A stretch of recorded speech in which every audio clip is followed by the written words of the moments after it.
So, welcome. I trust we've started.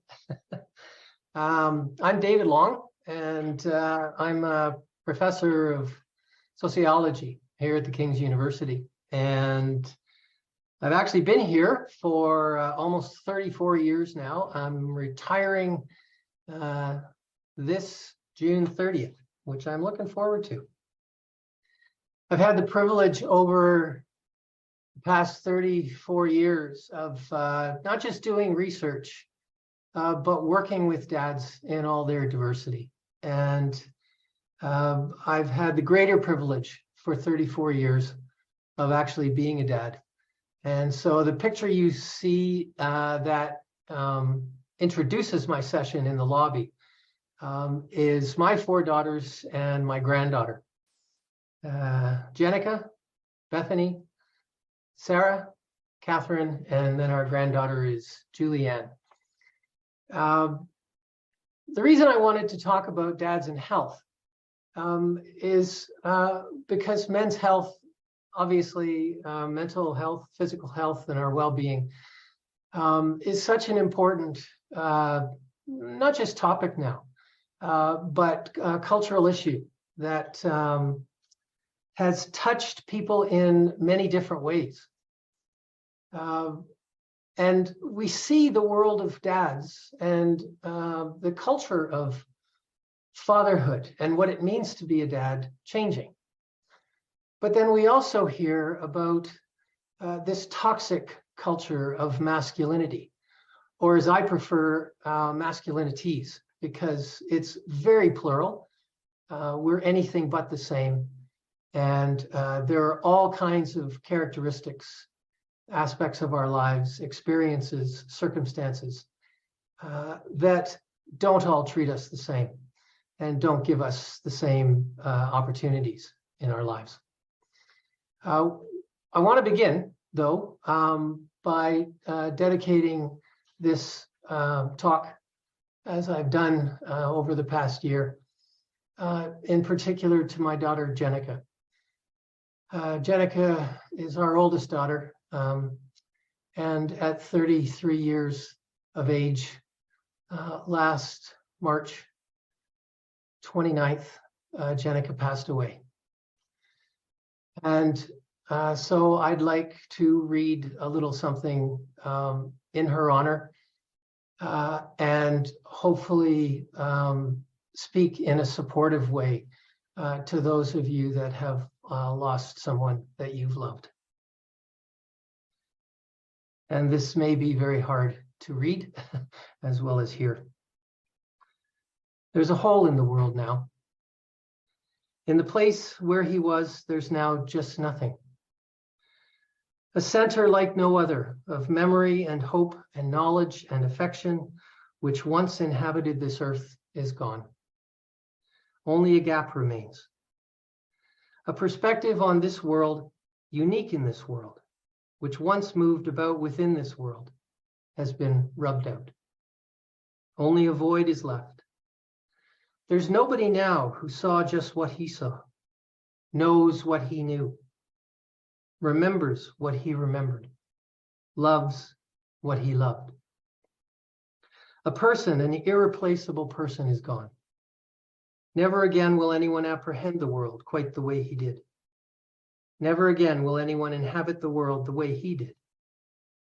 Questions I have can never now get answers. The world is emptier. My son is gone. Only a hole remains, a void, a gap, never to be filled. This is from a book, Lament for a Son, written by Nicholas Walterstorff after his 25-year-old son, Eric, who was a mountain climber, fell off a mountain and died. And the reason I wanted to begin with that was because today was a hard day for me.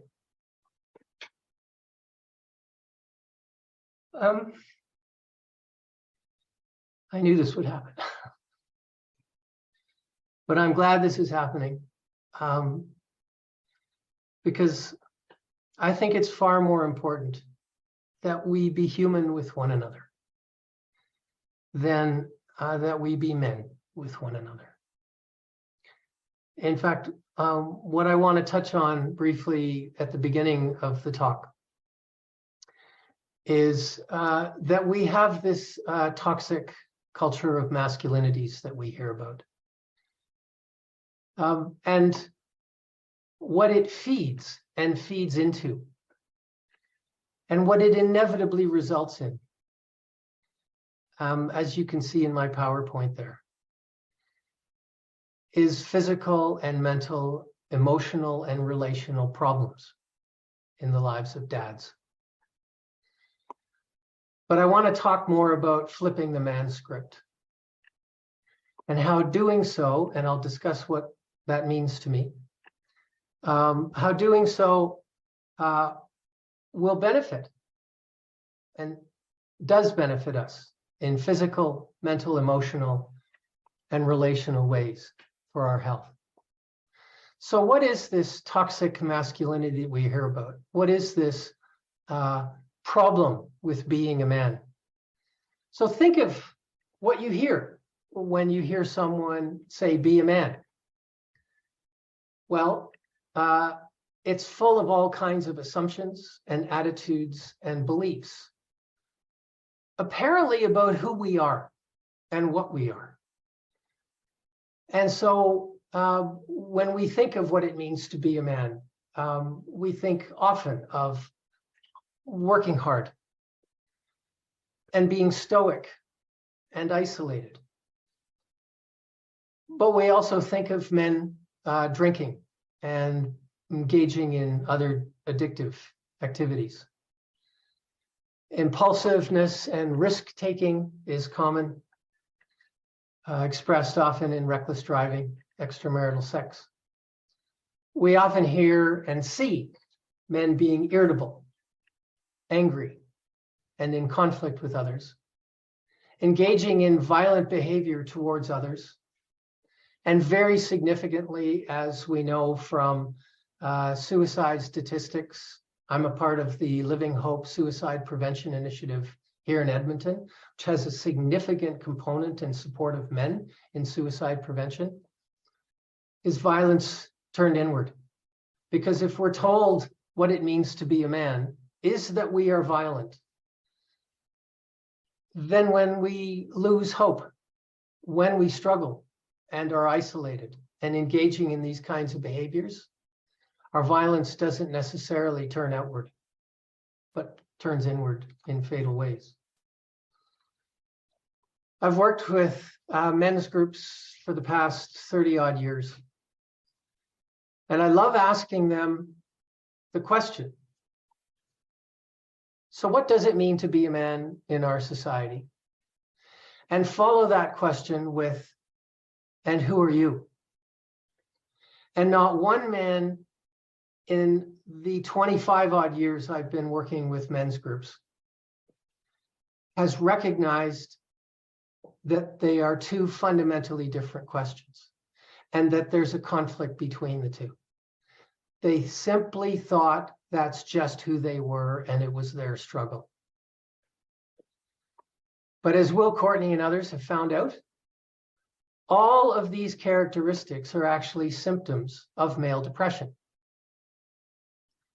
But if you look at them closely, you can see that actually it's just boys being boys. This is how we've been told to live our lives. This is what people expect us to do and be.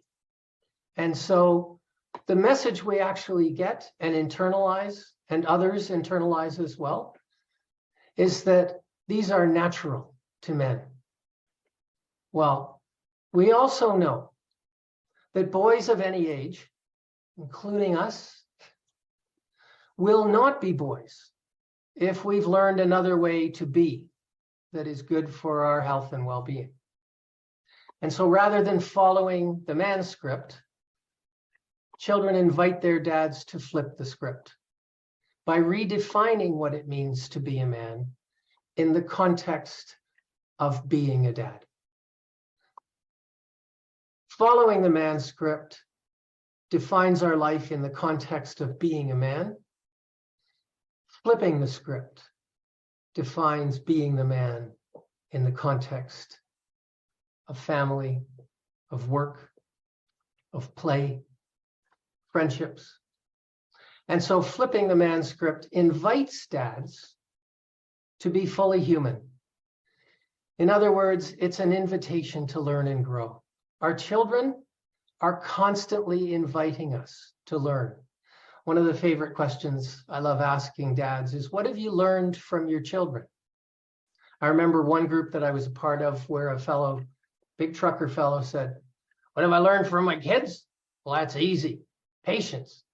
And it's a damn good thing, because if I hadn't learned patience, they'd all be dead by now. Well, we all laughed, of course. Well, our children also invite us, by flipping this script, to be proudly relational. I have yet to meet a dad who doesn't love talking about his kids if you ask him. Because our children invite us to love and be loved just by their mere presence. And flipping the scripts invite us to be enthusiastically generative, to care for the future of others. But as the title of my talk says, and these are all good for our health, by the way, it directly benefits our health and well-being in many ways, including, and so I want to adopt this phrase, dad first. I'd love if organizations adopted that phrase, and if local and other governments adopted that phrase, dad first. I've heard lots of other firsts, but being a dad first extends our lives. It gets us out of our chairs and we roll around on the floor. We go to the playground. I was engaged in Irish dance with my daughter, Sarah, for about 12 years. It had the wonderful benefit to me of actually getting up on stage and dancing, which does wonderful things for our hearts and our lungs and our muscles. We experience joy and laughter. We relax our muscles and we relieve tension. By playing with our kids, by entering into their world of play, we relieve our stress. We increase our positive thinking. Children don't automatically have a negative view of the world. Their world is full of wonder, and they live with hope. All of these experiences and activities also release chemicals in our body. They animate and activate our immune systems, our circulation and respiratory systems, and our hearts. They make us physically healthier. But there's also relational benefits. And this is where I actually love focusing on. The question that I asked the dads in my dad's research. Well, patience is one thing they learn, but they talk about learning to be kind. They talked about learning to listen more carefully to others. We learn as dads to comfort those that are in pain, that are vulnerable, because that's our children. And by the way, it's not just children that are babies and 5 years old and 8 years old that I'm talking about. I have 3 living adult children now, and Jenica is in my heart forever as my 4th. I am constantly learning and in relationship with my adult children. I don't think we talk enough about children that are adults and relations with their parents. Because fundamentally, as dads, in relation with our kids, our children teach us what it means to love. And there are far more health benefits than we can ever know to love and be loved. So thanks very much. I hope this has touched you in a good way. And I encourage you to love and enjoy your kids. Dude, I just want to give you a big old hug. Thanks. Thanks, David. Love you, man. Here's Mike. So it came across all right? Absolutely. We're still broadcasting. Folks, Oh. Yeah, my phone won't go on. If you've got questions for David, because I suspect you might, we do have that place on the website. You can ask a question for one of our speakers. Just put David's name in there and you're welcome to ask those questions, and we will make sure that David gets copies of those. And I'm speaking for you, but I'm pretty sure David would love to answer any questions that you've got down the road. But right now we got about 5 minutes before we get into our next session. We are going to hop back over to the lobby, and we will join Michael Hoyt talking a little bit about men's sheds and what they are doing over there.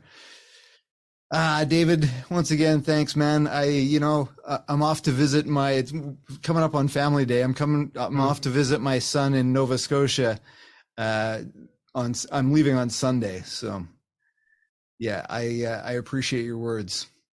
Thanks, Mike. All right, friends, we'll see you back in the lobby. Cheers. Thanks, Youssef. Be well.